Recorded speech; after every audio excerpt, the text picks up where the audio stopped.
Mesdames, Messieurs, auditeurs, internautes, téléspectateurs de partout, bonsoir et bienvenue à votre émission favorite, les non-dits de la leçon. Cette capsule va s'articuler autour de la 6e leçon, ce qui vient du cœur. Et le verset de mémoire est souscrit de Marc, chapitre 7, le verset 15.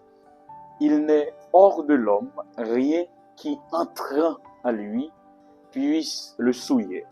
Mais ce qui sort de l'homme, c'est ce qui le souille.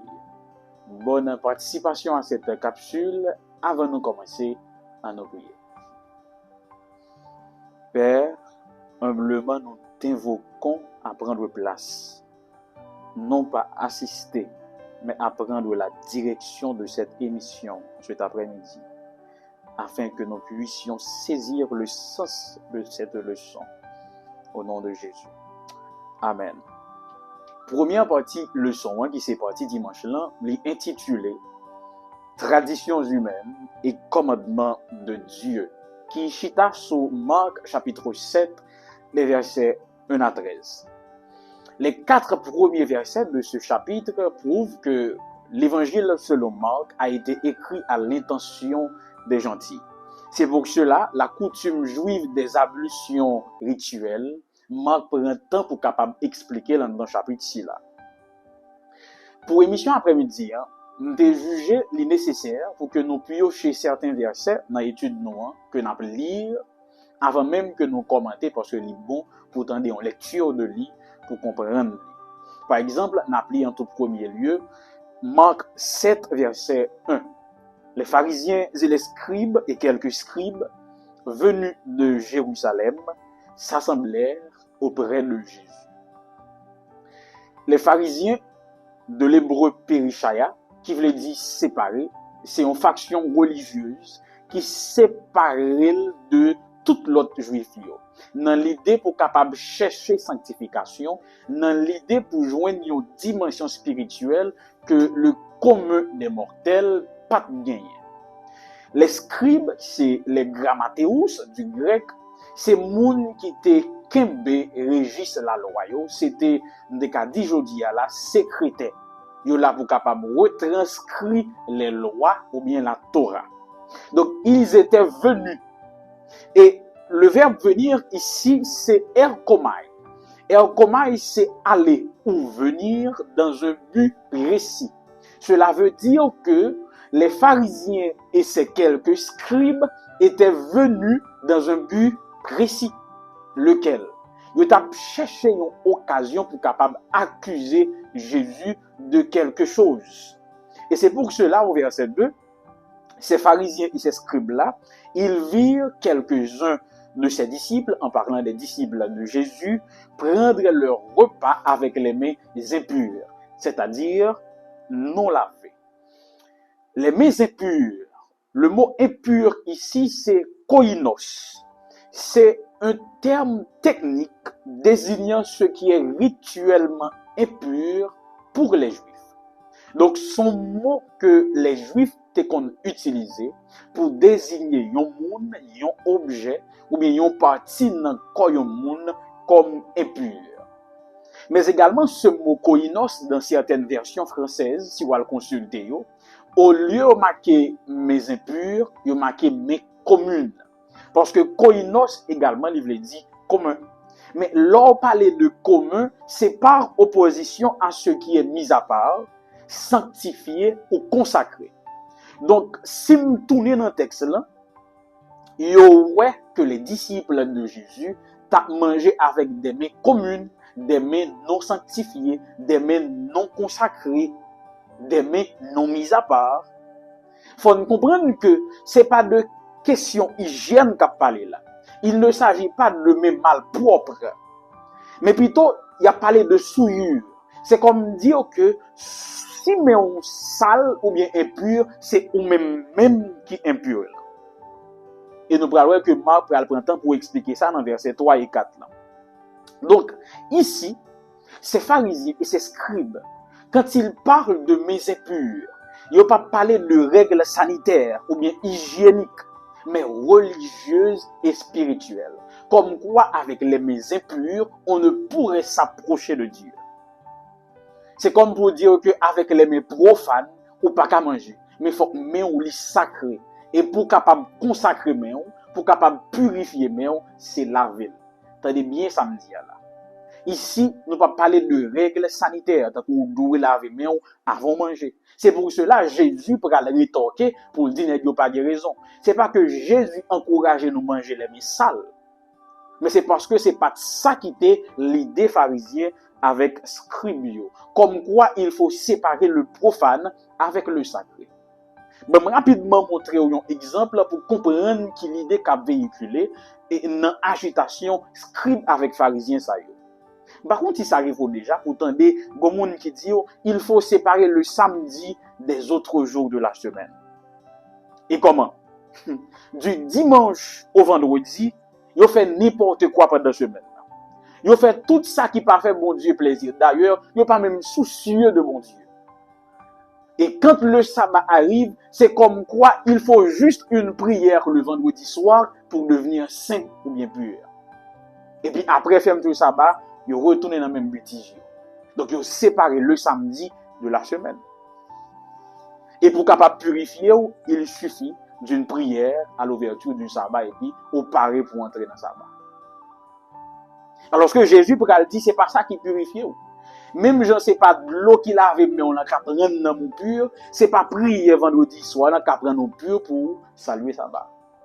Faut que vivre pendant 6 jours avant, du dimanche au vendredi, effectivement, où tu as adoré mon Dieu, où tu es en communication avec mon Dieu, où tu as priorisé la volonté de Dieu, pour que cette prière qui va manquer l'ouverture du sabbat, elle est censée.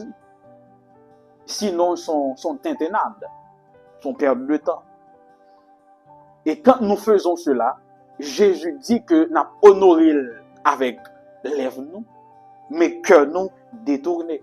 Nous honoré mon Dieu avec lèvres nous, avec bouche nous, ce qui se voit. Mais que nous, ça que les hommes pas ouais, les détourner.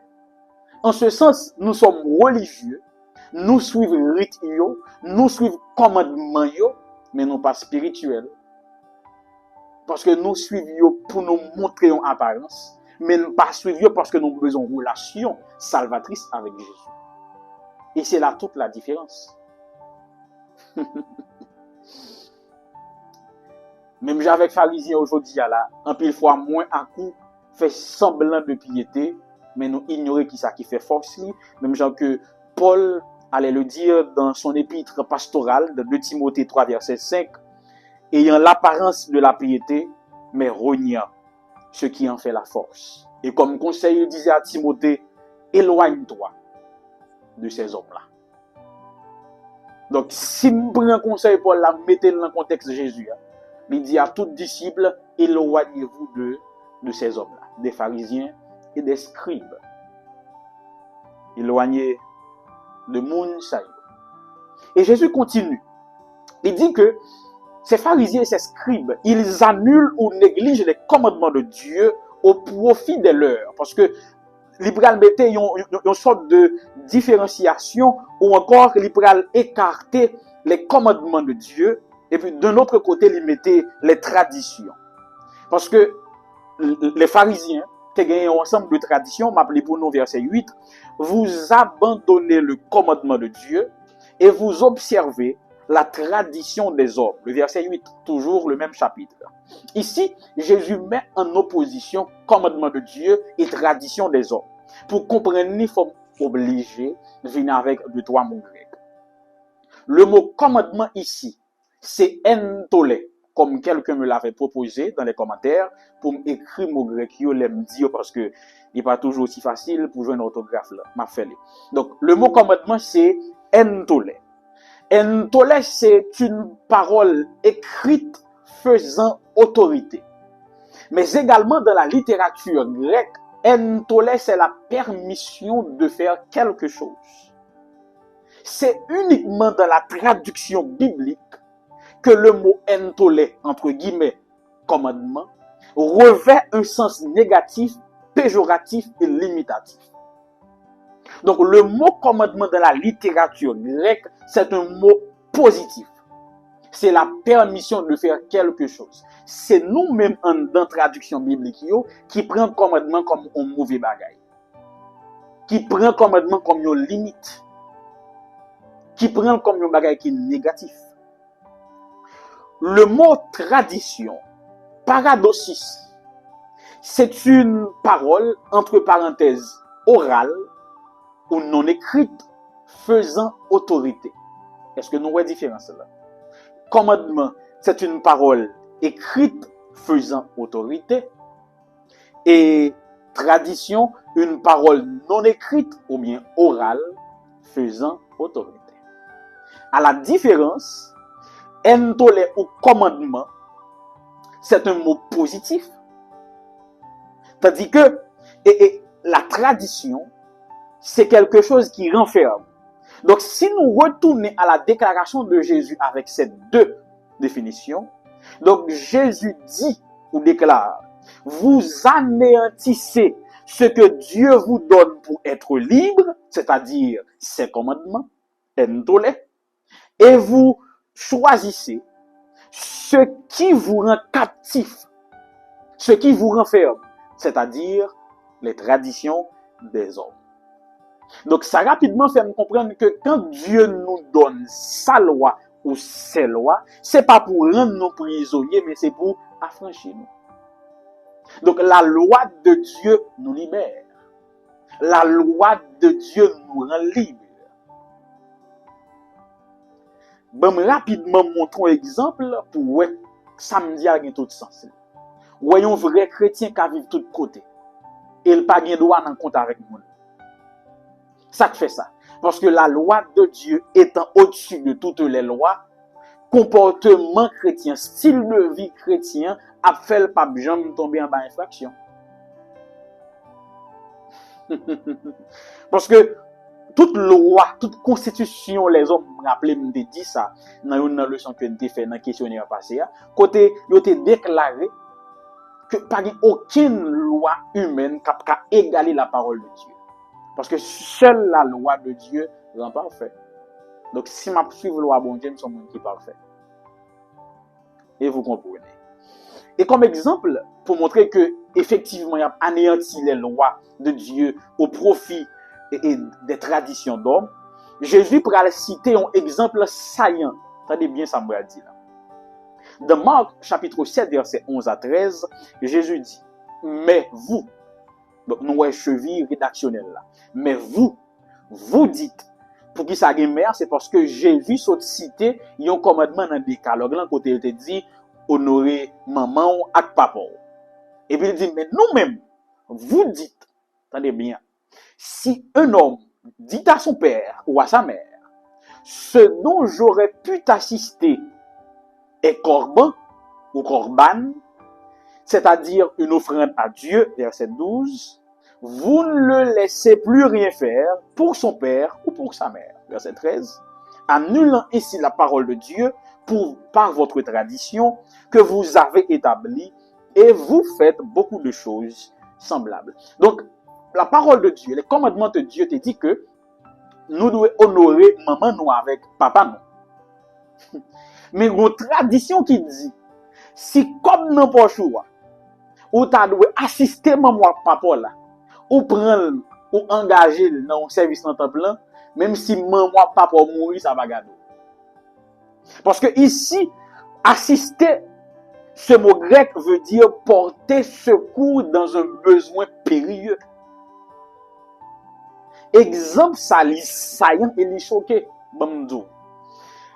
Il s'agit ici du vœu de Corban. La loi concerne une responsabilité que Timoun n'a gagné envers parents, il était clair dans la loi que mon Dieu était baillé. Mais les Juifs par un véritable sophisme, ils ont imaginé un moyen pour capable retirer. Donc, yon Timoun, t'es capable de prendre l'argent, lui dit ouais, me promettre que l'argent, ou bien l'argent ça, me promettre m'engager pour me faire un don à l'église là. Ce qu'on fait, ma bonne parenthèse avec nous. Vous qu'on quitte seulement dans stade théorie, ça veut dire faire promesse à pas jamais kembel. Ou bien si on mettait une date, à chaque fois date l'arrivée, vous ajournez jusqu'à ce que vous mourrez.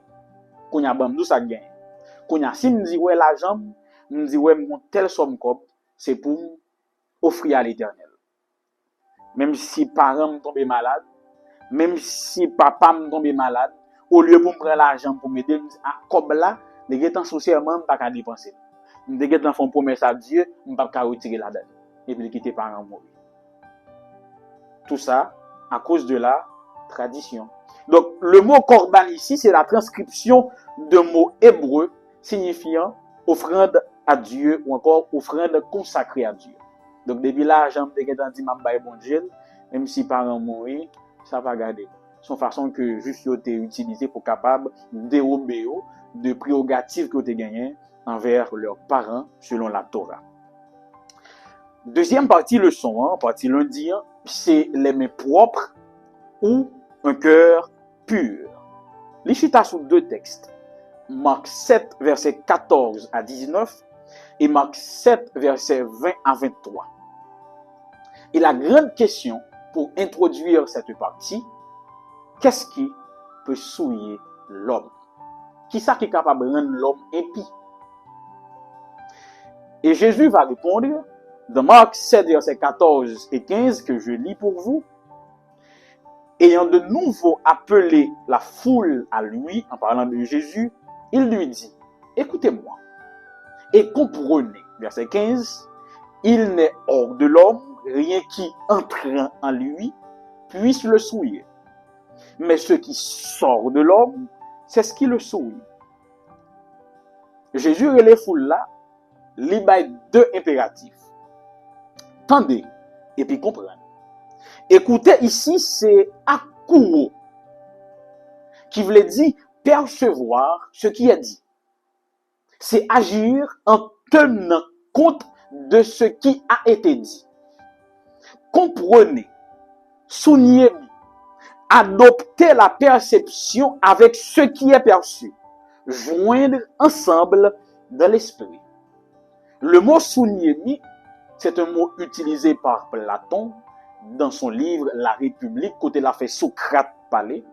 Pour Platon, soulignez veut dire c'est avoir cette compréhension, mais compréhension de l'éthique et de la morale, ce qui n'est pas matériel, mais spirituel. Qui ça me dit par là? Ainsi, avec ces deux injonctions, Jésus prend un discours qui est extrêmement important. Il dit, nous devons écouter, mais pas seulement écouter, mais nous devons finir écouter et puis agir en conséquence. Comprenez, nous devons comprendre, ça veut dire, nous devons ranger perception que nous avons déjà avec enseignement que nous avons. Parce que ça me dit là, il est complètement spirituel et il est crucial pour vivre, pour relation avec mon Dieu. Il dit, c'est pas ça qui entre, qui souille l'homme. Souiller ici, c'est pas dans le sens maladie. Mais plutôt souiller, ce mot souiller veut dire prostituer. Mais deuxième sens que gagner, c'est devenir un, intégré. Bon, qui ça Jésus veut dire. Donc Jésus veut dire que c'est pas ça qui a entré à qui vient et qu'il n'est pas ça qui a entré en parlant de aliments. Il n'est pas affecté l'essence de l'homme. Il n'est pas allé dans le cœur de l'homme en tant que siège de la pensée et l'essence de l'homme. Parce que les manger à entrer, explique Jésus, il descend dans le creux, dans le ventre, et puis il aller dans le lieu secret que vous connaissez. Donc, ça qui entre dans l'homme, pas qu'à souiller. S'il vous plaît, petite parenthèse, cette déclaration de Jésus n'annule en aucun cas les lois sanitaires, les lois sur le régime alimentaire dans Lévitique 11. C'est tellement vrai que plus tard, dans Acte 10, quand Pierre va recevoir injonction pour manger toute bête, les gars des bêtes, des bêtes impures, il dit dans toute vie, il ne faut jamais manger des qui impurs. Donc cette déclaration de Jésus n'a rien à voir avec le régime alimentaire. Son bagage qui out, en continu. Donc Jésus dit c'est pas ça qu'a entré à souiller l'homme. Ça veut dire ça entré à lui n'est passé son passage lui fait et puis l'aller. Mais ça qui souille l'homme, ça qui fait un seul avec l'homme, c'est ça qui sortit dans lui. Mais qu'est-ce qui sort? Comme quoi? Il y a un bonhomme qui dit un jour, ce que je suis parle plus fort que ce que je dis. Yon moun qui ba yon menti salié, yon menteur. Donc ce qui sort, c'est le mensonge, dit qui est la personne. Eh bien, c'est dans ce sens que nous devons comprendre ce verset. C'est ça qui sorti à qui souillé. Et on pral rendre compte que Jésus pral bail cheminement au verset 21 et 22, il pral dit, car c'est au-dedans, c'est du cœur des hommes que sortent les mauvaises pensées, les adultères, les impudicités, les meurtres, les vols, les cupidités, les méchancetés, la fraude, le dérèglement, le regard envieux, la calomnie, l'orgueil et la folie. Mais remarquez bien que Jésus commençait avec la pensée. Ça commence toujours avec la pensée. Ensuite, il vient une action. Et puis, il vient carrément une habitude. Et puis, il vient déterminer style de vie avec personnalité qu'on a adopté ici-bas. Donc, c'est pas ça qui entre, mais c'est qui ça qui n'en cœur, ça qui sorti. Même si, dans certains cas, si on font une petite explication, on peut dire que les comptes dépendent de ça qui entrer, de qui ça va consommer. Qui est sous fréquenté, qui côté ou aller, qui habitude qu'on gagne. Mais tout ça, il commence avec une pensée qui sorti dans le cœur.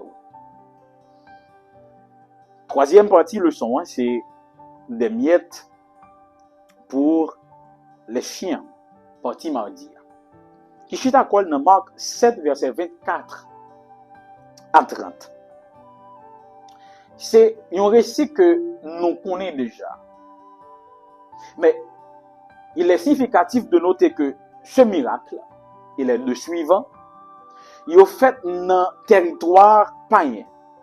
Côté Jésus t'est allé non seulement pour capable éviter un affrontement prématuré avec les Juifs hostiles, mais avant tout, il te voulait retirer à l'écart pour capable avoir un moment d'intimité avec ses disciples.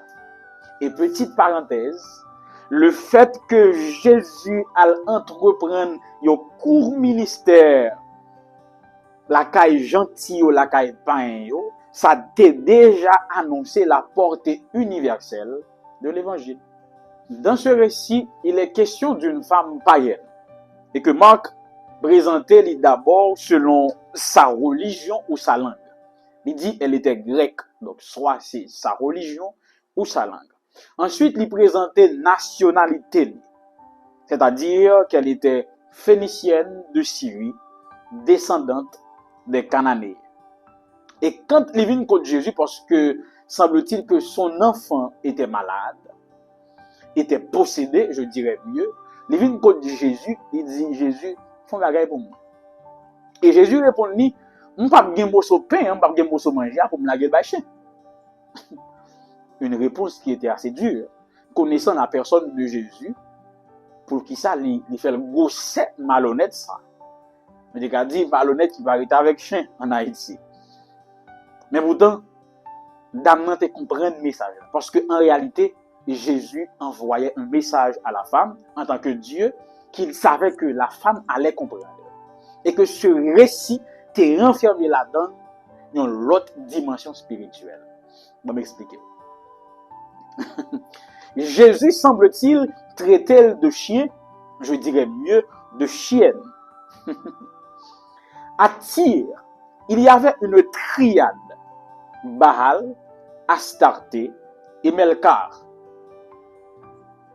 Melkar était appelé roi de la cité. En Phénicie, ce dieu Melkar, il était associé au chien.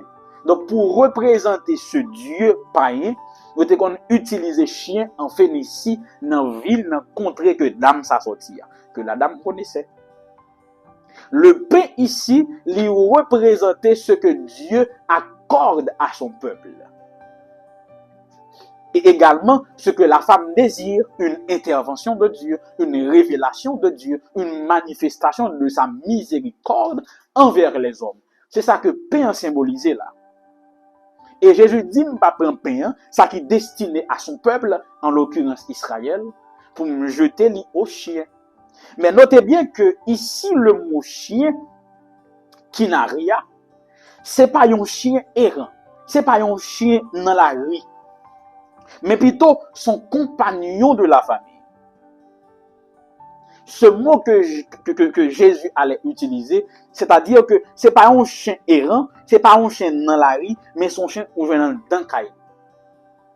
Et c'est pour ça, Dame Nabral dit, oui, son chien c'est vrai, même son chien dans le caille, pas chien dans la rue. Et voulez ou pas non manger sous table là, pendant en bas table là, mon sopin a tombé quand même. Et m'a joindre, il faut me joindre. Mais Jésus te dit également, laisse d'abord. C'est comme si pour avoir une action ensuite. Donc, si laisse d'abord manger les enfants de la maison, ensuite viendra le tour des chiens. Mais également, puisque Dame n'en comprend le message, là, ils comprennent que ce pain était destiné aux enfants, au peuple de Dieu, sachant que elle ne faisait pas partie d'Israël, ils comprennent le message de Jésus. Mais deuxièmement, ils comprennent que mon pain va jouer, même s'ils sont miettes. Li pas sorti de Melka, qui était représenté par un chien dans la culture liée. Mais il sorti du Dieu d'Israël. C'est pour cela, bon nombre de commentateurs bibliques, bon nombre de scholars, ouais, en cette dame, la première convertie au christianisme. Parce que de comprendre le message de Jésus, il accepte le message de Jésus. Les affaires dit, c'est probablement la première païenne convertie au christianisme. Et l'autre partie leçon, c'est partie mercredi à Boella, plein de Fontichita. Le sourd muet, semble-t-il que dans la version qui est imprimée, c'est la langue liée. Kishita Colline Marc, chapitre 7, les versets 31 à 37. Jésus remit encore sur le territoire païen, la Décapole, c'est-à-dire 10 villes grecques. Décapolis, 10 villes. C'est toujours une contrée païenne. Et on lui amena, nous dit le texte, un sourd muet. Un sourd muet. Écoutez bien. Marc utilise ces trois mots, ou encore cette expression. Kophon, kai, mogilalon. C'est une expression qui vient de Ésaïe 35, verset 6, dans la Septante. Entre parenthèses, la Septante, c'est la traduction grecque de l'Ancien Testament. Qu'on a à nous séparer. Sachant que Kai, qui mot qui n'a mis veut dire et même aussi, nous quitter en tant que conjonction. Donc, il y a deux mots. Il y a kophos, il y a mogilalos. Kophos ici, il n'est pas désigné un monde qui soude, mais plutôt son monde qui a une difficulté pour l'entendre. On pourrait dire un malentendant. Et mogilalos ne désigne pas non plus quelqu'un qui est muet, mais quelqu'un qui a des difficultés à parler. Il y a un monde qui bégaye. Donc le sourd muet ici sont malentendants, et puis ils sont monde qui bégaye. Les études ont effectivement démontré que le bégaiement, c'est une anomalie neurosomatique due à un problème d'audition. La science montre que depuis moun qui bégaye, c'est parce que le problème a commencé dans les oreilles. Il y a un problème d'audition avant tout. Son problème d'audition qui fait pita, il vient bégayer. Et au mené son muet à Jésus, il dit, impose-lui la main. Moi, je tiens à préciser. Le texte dit les mains, il n'y a pas qu'à les mains. Pour qui ça? Parce que ici, il y a deux rites qu'il doit respecter. Chez les Grecs, on impose la main. Chez les Juifs, on impose les mains. Je reprends. Chez les Grecs, on impose la main. Chez les Juifs, on impose les mains. Jésus n'a pas fait ni un ni l'autre. Parce que s'il fait yon, il a dit c'est lui-même qui est bon. S'il impose la main, il a dit que le rituel grec là est supérieur par rapport aux Juifs. S'il impose les mains, il a dit que le rituel juif là est supérieur par rapport aux Grecs. Jésus prend les là, il déplace avec. D'abord, il se déplace avec lui. Ensuite, il fait un soupir. Le soupir ici, c'est pas mon qui est fatigué. Ouf, je suis fatigué. Non. Le soupir ici, c'est une expression de la compassion du Seigneur pour le malade. Puis, Ils font bagaille. Ils prennent salive ou bien cracher. Ils prennent cracher, ils mettent dans les oreilles avant, parce que j'en dis à bégaiement, son problème d'audition avant tout. Ils mettent cracher dans les oreilles, ensuite dans l'anglais, mais sous l'anglais. La salive, c'était une méthode curative très courante à l'époque. Médecins à l'époque, on a fait remède pour utiliser cracher. C'est pour ça Jésus il mettait cracher dans les oreilles, mouché dans la bouche, ça va déranger personne. On nous continue. Et puis il dit, Ephrata, ouvre-toi. Et de là étant, l'homme se mit à parler. L'aléo à l'imparfait, c'est pas l'achèvement d'une action, mais c'est le début d'une action. Donc l'homme commence à parler. Qu'on y a bon fond petit campé là. Qui leçon bien dans ça pour nous comprendre.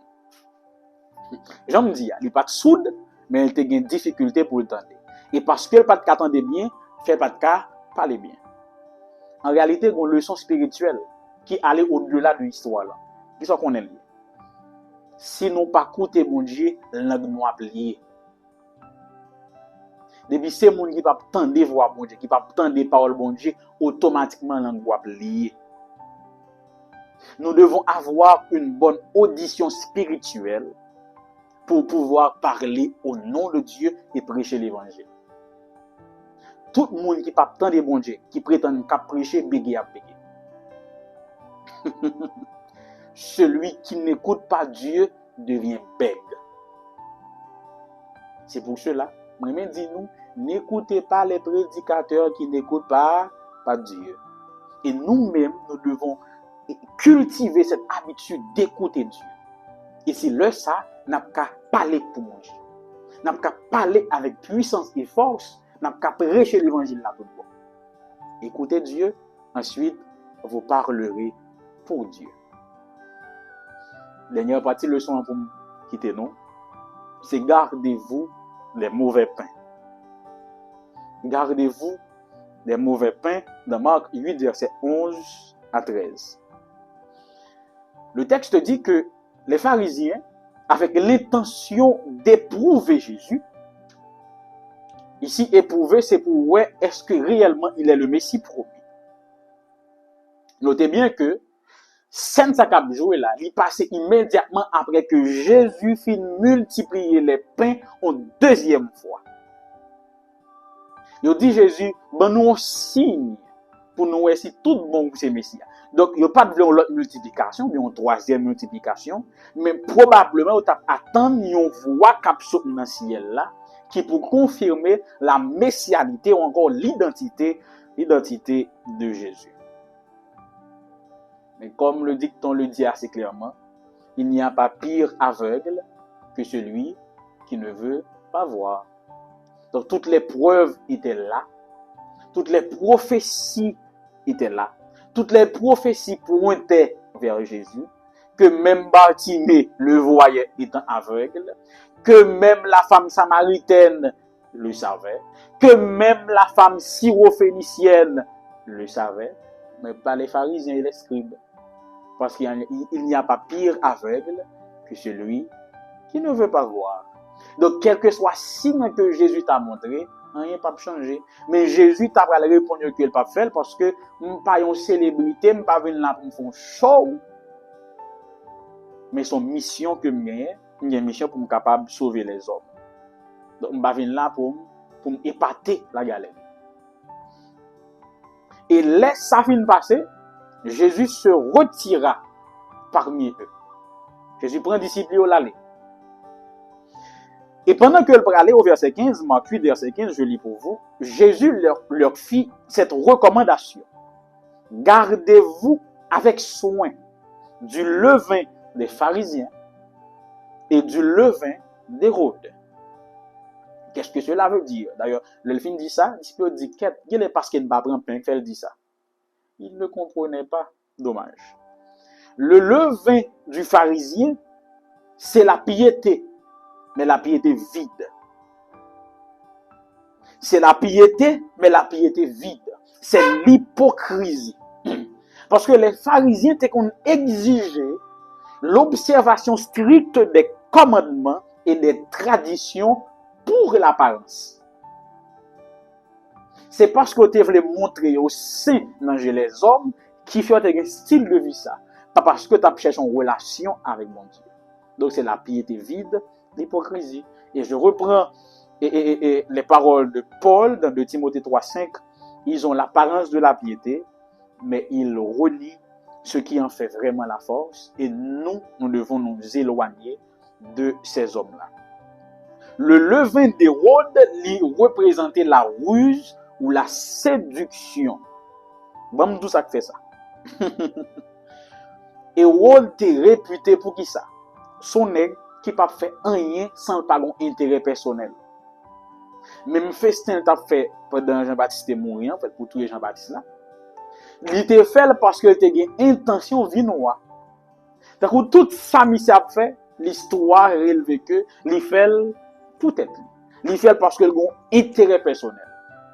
Même Jean-Jodi là, il y a des gens qui fait bien, pas parce que yo voulait aider moun, pas parce que yo aimé moun, pas parce que son cause qui est juste, mais parce que yo voulait joindre un bagay en retour. Et dans Luc 14 verset 14, Jésus dit, tu seras heureux de ce qu'ils ne peuvent pas te rendre l'appareil, car elle te sera rendue à la résurrection des justes. Donc fais bien, pas avec intérêt personnel, fais bien avec l'amour, fais bien pour partager l'amour bon Dieu, fais bien parce qu'on veut aider sans rien attendre en retour. Et notre récompense n'a venu à la résurrection des justes. Et disciples yo pour diable, yo pas de comprendre. Yo dit, c'est parce qu'elle ne pas de prendre pain, oui, qui fait dit ça. Et je veux terminer avec cette déclaration de Trench dans son ouvrage Notes sur les miracles. Seul celui qui a une foi adulte, une foi que les apôtres eux-mêmes ne possédaient pas à ce moment, applique à l'avenir les leçons du passé. Il base vraiment sa confiance sur la fidélité et l'amour de Dieu, et l'amour que Dieu lui a démontré dans le passé. Sous note ça, mettez bout avec les non-dits de la leçon pour aujourd'hui. Rendez-vous c'est pour samedi si Dieu le veut, toujours à 2h. Nous allons voir leçon 7 qui est basée sur enseignement. Rappelez-vous que vous êtes capable d'écouter l'émission ça sur différentes stations de radio qui rediffusent. Et je sais que bientôt, on a fait le nécessaire pour que vous capable de joindre une coordonnée en bas dans la vidéo. Ou bien, côté regarder la même, pour capable consulter les à volonté, si vous avez le temps d'émission, ou les regarder, dépendamment de moyens que vous gagnez. Nous avons un petit bas de bouche sur le leçon 6 là, ce qui vient du cœur. Et nous nous arrêtons là, pendant que je prends le soin et le plaisir pour vous remercier pour fidélité, pour attention soutenue que vous avez porté à exposer si là. En nos prières. Merci Seigneur parce que tu as été avec nous. Nous le savons. Parce que sans nous-mêmes, nous ne pouvons pas dire rien qui est bon. S'il te plaît, continue à bénir l'émission ça. Mais surtout, continue à bénir chaque monde qui tente qui garde l'émission ci là. Fait que ces bonnes paroles capables de comme une marque indélébile dans le cœur nous, pour que nous puissions mieux te servir et mieux prêcher la bonne nouvelle à toute la création. Que cette semaine soit bénie pour chacun de nous, guéris ceux qui sont malades, pardonne nos iniquités également. Au nom de Jésus. Amen.